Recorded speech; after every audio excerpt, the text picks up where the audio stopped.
ओम श्री साई नाथाय नमः। प्रिय साईं भक्तों, आज मैं आपके समक्ष श्री साईं सचरित्र अध्याय 27 का पाठ करने जा रही हूँ।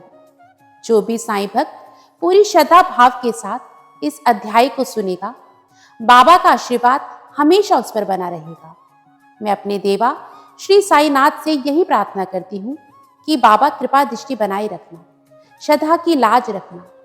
जाने अनजाने में अगर मुझसे कोई भूल चूक हो जाए देवा तो क्षमा करना। अध्याय 27। श्री साईं का हास्य विनोद। शिरडी में बाजार प्रत्येक रविवार को लगता था। निकटवर्ती ग्रामों से लोग आकर वहां रास्तों पर दुकानें लगाते और सौदा बेचते थे। मध्याह्न के समय मस्जिद लोगों से ठसाठस भर जाया करती थी, परंतु रविवार के दिन तो लोगों की इतनी अधिक भीड़ होती थी कि प्राय दम ही घुटने लगता था। ऐसे ही एक रविवार के दिन श्री हेमांड पंत बाबा की चरण सेवा कर रहे थे। श्यामा बाबा के बाईं ओर व वामन राव बाबा के दाईं ओर थे। इस अवसर पर श्रीमान बूटी साहेब और काका साहेब दीक्षित भी वहीं उपस्थित थे। तब श्यामा ने हंसकर अन्ना साहिब से कहा कि देखो, तुम्हारे कोट की बाह पर कुछ चने लगे हुए से प्रतीत होते हैं। ऐसा कहकर श्यामा ने उनकी बाह स्पर्श की, जहां कुछ चने के दाने मिले। जब हेमांड पंत ने अपनी बाईं कोहनी सीधी की तो चने के कुछ दाने लुढ़क कर नीचे गिर पड़े, जो उपस्थित लोगों ने बीन कर उठाए। भक्तों को तो हास्य का विषय मिल गया और सभी आश्चर्यचकित होकर भांति भांति के अनुमान लगाने लगे, परंतु कोई भी यह न जान सका कि चने के दाने वहां आए कहां से और इतने समय तक उसमें कैसे फंसे रहे। इसका संतोषप्रद उत्तर किसी के पास ना था, परंतु इस रहस्य का भेद जानने को हर कोई उत्सुक था। तब बाबा कहने लगे कि इन महाशय अन्ना साहिब को एकांत में खाने की बुरी आदत है। आज बाजार का दिन है और ये चने चबाते हुए ही यहाँ आए हैं। मैं तो इनकी आदतों से भली भांति परिचित हूँ और ये चने मेरे कथन की सत्यता के प्रमाण हैं। इसमें आश्चर्य की बात ही क्या है। हेमांड पंत बोले कि बाबा, मुझे कभी भी एकांत में खाने की आदत नहीं है, फिर इस प्रकार मुझ पर दोषारोपण क्यों करते हैं। अभी तक मैंने शिरडी के बाजार के दर्शन भी नहीं किए तथा आज के दिन तो मैं भूलकर भी बाजार नहीं गया। तब उनके खाने की बात तो दूर है, भोजन के समय भी जो मेरे निकट होते हैं उन्हें उनका उचित भाग दिए बिना मैं कभी भोजन ग्रहण नहीं करता। बाबा ने कहा, तुम्हारा कथन सत्य है, परंतु जब तुम्हारे समीप ही कोई ना हो तो तुम या हम कर ही क्या सकते हैं। अच्छा बताओ, क्या भोजन करने से पूर्व तुम्हें कभी मेरी स्मृति भी आती है? क्या मैं सदैव तुम्हारे साथ नहीं हूं? फिर क्या तुम पहले मुझे ही अर्पण कर भोजन किया करते हो? स्मरण ही अर्पण है। इस घटना द्वारा बाबा क्या शिक्षा प्रदान कर रहे हैं, थोड़ा इस ओर ध्यान देने की आवश्यकता है। इसका सारांश यह है कि इंद्रियां, मन और बुद्धि द्वारा पदार्थों का रसास्वादन करने के पूर्व बाबा का स्मरण करना चाहिए। उनका स्मरण ही अर्पण की एक विधि है। इंद्रियां विषय पदार्थों की चिंता किए बिना कभी भी नहीं रह सकती। इन पदार्थों को उपभोग से पूर्व ईश्वर को अर्पण कर देने से उनकी आसक्ति स्वभावतः नष्ट हो जाती है।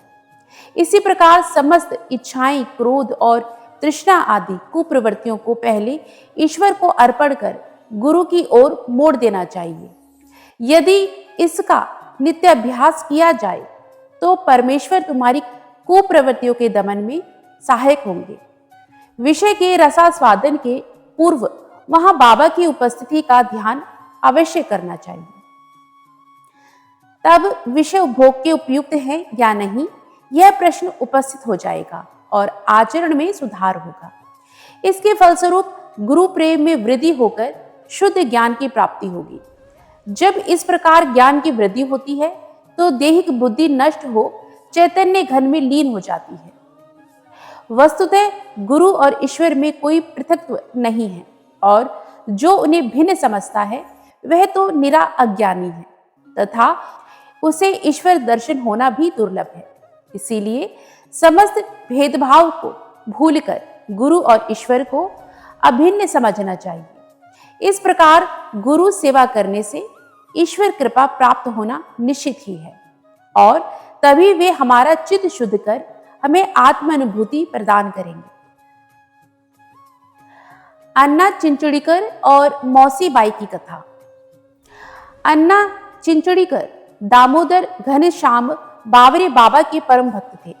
वे सरल, सुदृढ़ और निर्भीक प्रकृति के व्यक्ति थे। यद्यपि व्यवहारिक दृष्टि से वे रूखे और असहिष्णु प्रतीत होते थे, परंतु अंतःकरण से कपटहीन और व्यवहार कुशल थे। इसी कारण बाबा उन्हें विशेष प्रेम करते थे। सभी भक्त अपनी अपनी इच्छा अनुसार बाबा के अंग दबा रहे थे। बाबा का हाथ कठड़े पर रखा हुआ था। दूसरी ओर एक वृद्ध विधवा उनकी सेवा कर रही थी, जिनका नाम वेणुबाई कौजलंगी था।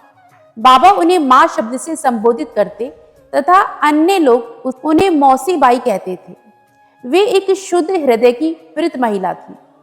वे उस समय दोनों हाथों की उंगलियां मिलाकर बाबा के शरीर को मसल रही थी।